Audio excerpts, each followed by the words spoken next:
What's good, YouTube? Back to another video. Today we're reacting to how Bobbi Althoff lost her entire audience in 1 year by JAMARI. Now, this has been going crazy. It got 600 and what, 13K views in a day.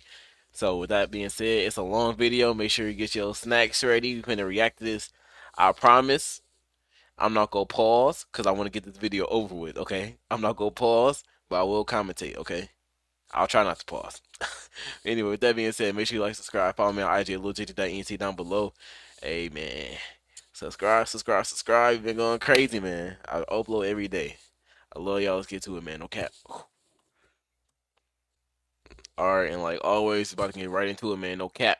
Come on, JAMARI. Let's get us right, man. Come on. So it has been quite a long time since we last checked in on Bobbi Althoff.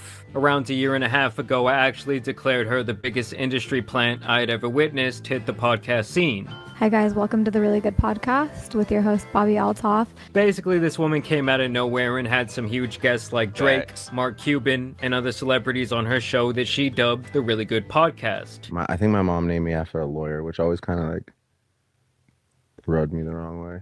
Within a week of the Drake interview, Bobbi was being represented by one of the top talent agencies and getting mainstream publicity. For this reason, people began to call her an industry plant because the only content that she had made online before this was essentially a spoof of mommy blogger TikTok content, where she did garner millions of followers, mainly moms all around the country who liked her sarcastic brand of humor. There is nothing more embarrassing than walking around with one of these.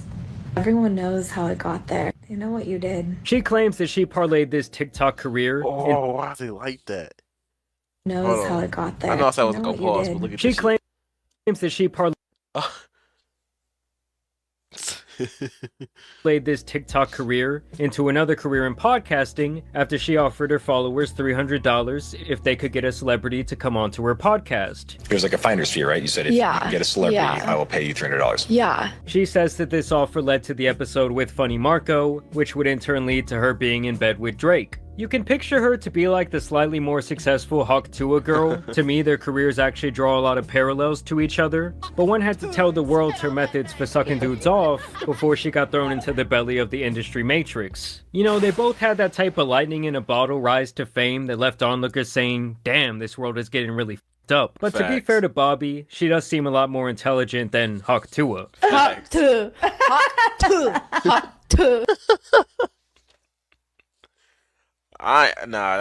That was gonna be pause. I was about to do that shit that they doing. Hell no.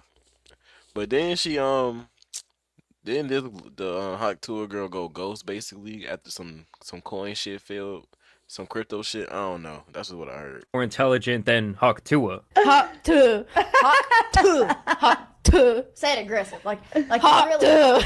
Whatever happened to that chick, by the way? Anywho, I'm gonna go to bed, and I'll see you guys tomorrow. I guess she's still asleep. And with Bobbi having such an astronomical rise to fame in such a short period of time, and the fact that most people felt like she was directly biting her entire deadpan comedic style from Funny Marco himself, she started to get a lot of ridicule online. I don't think it helped that she missed her son's birthday party to be there in bed with Drake that day. Oh yeah, that was crazy. I ain't gonna lie, missing your son for his birthday. Well, hey, this all paid off in the end, so maybe it was a good investment. He always had more birthdays, but he would never have a first birthday. But didn't Bobbi change her style? I think I peeped. She had an interview. It was her second interview with Lil Yachty. She had like changed her ways a little bit. She was like a little more expressive and shit.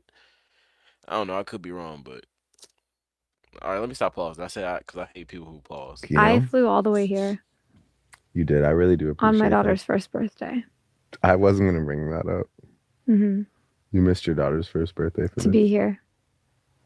Dark. Regret that you'll never be able to undo.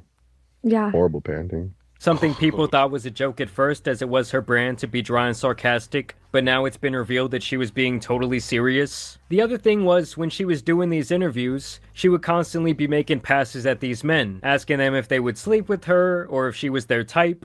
Am I your type? Okay, that nigga I'd do it. Thank you. Would you date someone that looks like me? Something that is not only strange to do as an interviewer, but also it got even more wild when people found out that she was still married. Strangely enough, the dude would actually file for divorce the very same month the Drake podcast came out, which led to quite a bit of speculation online. I'd do it. One thing I will say is that she was way ahead of her time when it came to the Drake mistreatment, deleting their interview right after it started going viral, and hating at his concert. I tried. But after a while, the sarcastic, too cool to care bit really got old, and she even got put in her place by rapper Offset, who let her know that she wasn't all that. You wanted to be on my podcast. Why you keep saying that, that shit, man? I honestly didn't even want to do this shit. I don't fucking do interviews. You heard, you already told me, you looked me up. I'm walking out on bullshit. I'm fucking with you because they're making me. As a matter of fact, he cooked the hell out of her. You need a little bit of seasoning.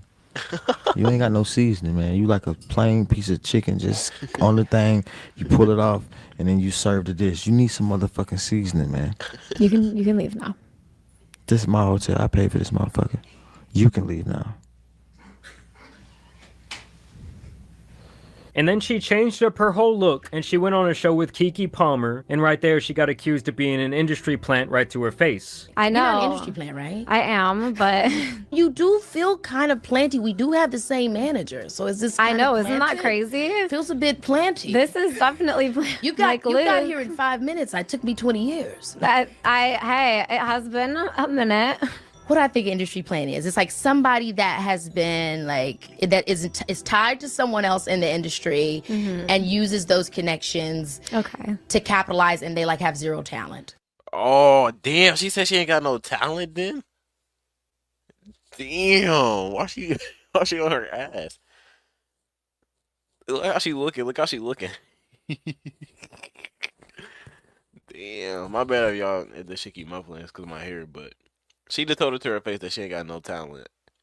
Me personally, bro, I wouldn't be sitting there with that dumbass smile on my face like how she is, but I'm not an anythinger. I don't have any talents. So and then people started to say that she was trying to manufacture moments. She had Ryan Garcia chasing her around the room like they were on the playground.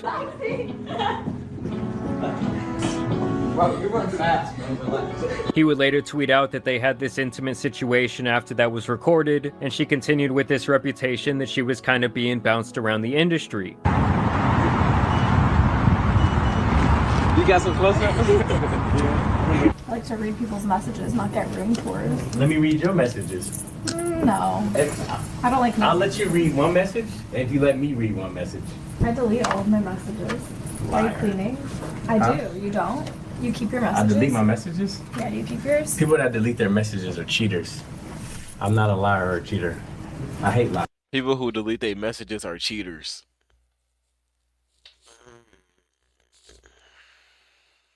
I don't know if he might be cooking with that. I ain't gonna lie.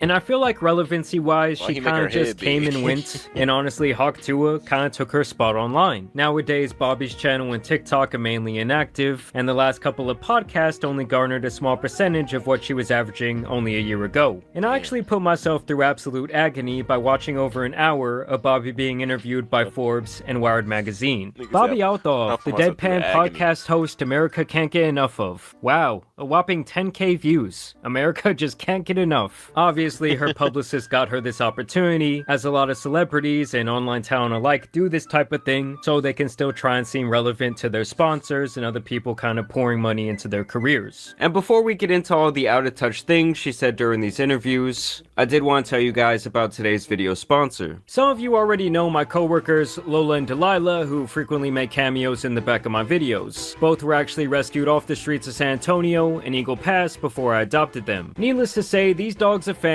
to me, and part of them being my family means feeding them right. But Lola has food allergies that have led to expensive vet bills, and Delilah has had I can rest being had but also eat every single time. The vet just Sunday or simply so get click the link interviews I actually did use my code JAMARI when checking out on Sundays for Dogs today. Now in these interviews I actually did learn a lot about Bobbi for the good and the bad, and after listening to her come up story actually doesn't sound that outrageous to me. For a few years before I was on TikTok, just doing brand deals posting. But she is honestly just not very likable. Coming up, she claims that she was posting 5 to 10 TikToks per day for years, where she routinely raked in millions of views, followers, and hundreds of thousands of dollars per year. But my goal for the first year of once I started getting views and getting followers was that every single day I had to have one video that I posted that got 1 million views.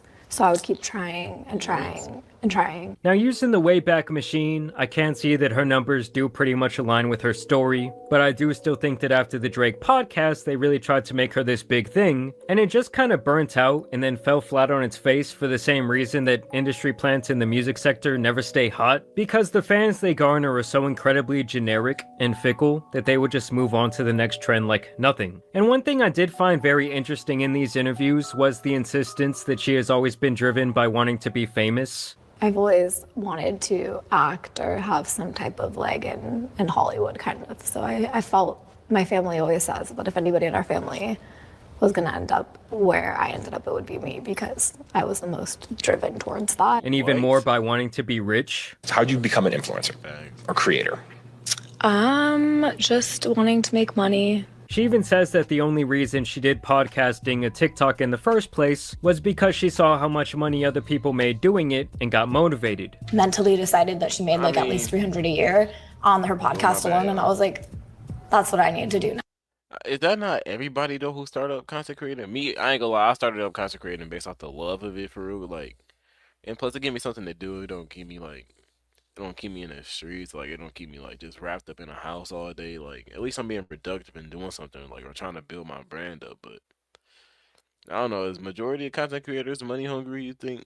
I don't know, I could be wrong. Let me know down below. Next, like, I need a podcast. And for someone who loves money so much, she seems incredibly lazy about her job. Multiple times she brags about the fact that she goes into her podcast doing little to zero research on her guest that day. And what is your interviewing technique?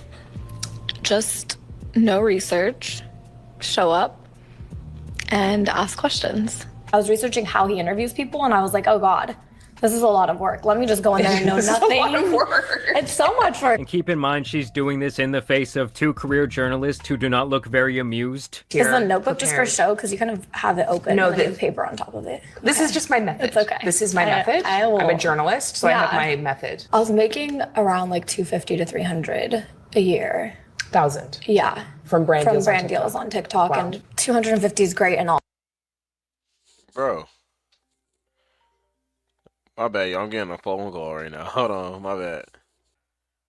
Alright, my bad. I don't know what the fuck that was. I got a phone call. I don't know why they called, but let's get back into it. TikTok and 250 is great and all, but it's hard to come up with content with just me every day. $250,000 a year as an annual income is great and all. Yes. It is great. It is great. Yeah, she's out here making $300,000 per year. Sound like a minimum wage job at Sonic, which I don't think is a winning strategy for gaining public favor. To me, above all else, it really just seems like there's really no passion in anything Bobbi does. And it's all strictly for the money or the clout, which in some fields can definitely work, but not in the entertainment industry. I hope that I go from D-list to A-list. That's my goal in 10 years. From D-list to A-list. Yes. She still insists over and over, though, that she would be fine going back to a job at Jersey Mike's. At the end of the day, if I had to go back and work at Jersey Mike's again to support myself, I'll make your sandwich for you.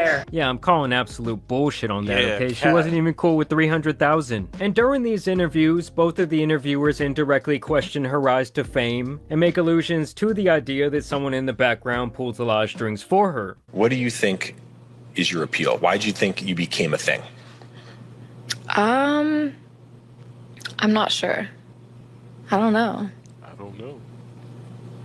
Why are you looking at me like that? Well, early on, I was like, is that a joke? Like, what is an industry plant? You guys, Right. and I would just play into it because I was like, there's no way people actually think that. But then I realized, like, what people actually think that. Actually, no, I did my reading. They actually think They that. really do. And I think that it makes sense. Like, from an outside looking in perspective, I can see why they would think that. Basically, it seems like nobody's buying her story. Look how she's looking at her. She don't give a fuck.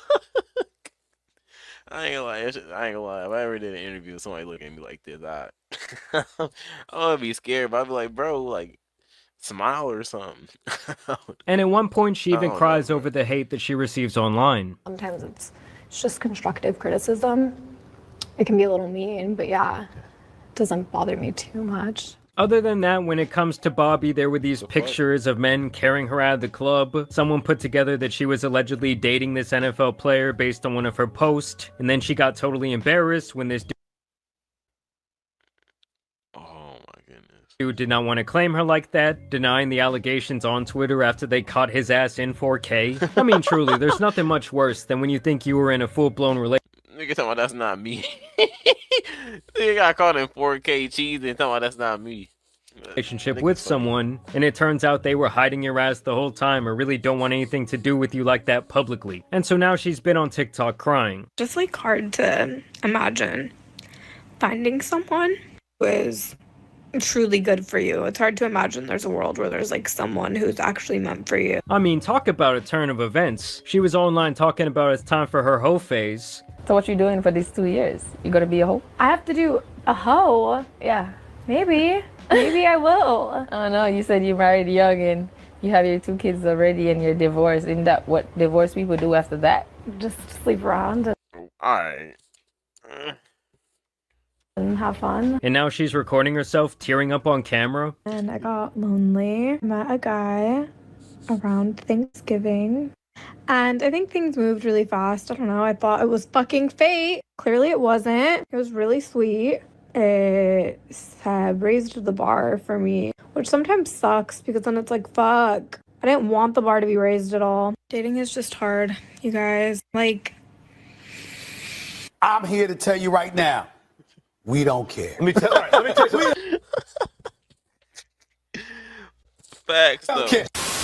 I don't know, I always just think it's an interesting case study to see how quickly these individuals fall out of favor with the public. For her and the 𝙵𝚘𝚗 girl, it was like trying to live in a house with no foundation, like that bitch is up on stilts. All it really takes is a little adversity to knock that shit down. And listen guys, I truly think Drake owes this chick a room in his compound. Like if he had not laid up with her in bed and put her on the map, this all likely would have never happened. Maybe Kendrick wouldn't even have dissed his ass, maybe he was at home on his laptop and this is what sent him over the edge. Alright, this all I fuck with JAMARI. His editing, like, it's kind of like Cam's. Like, Cam, I don't know, he, like, mocked his, I ain't gonna say jocked his style from copying JAMARI, but, bro, just, like, look at the editing. Kendrick wouldn't even have dissed his ass. Maybe he was at home on his laptop and... Like, where do you even get this picture from?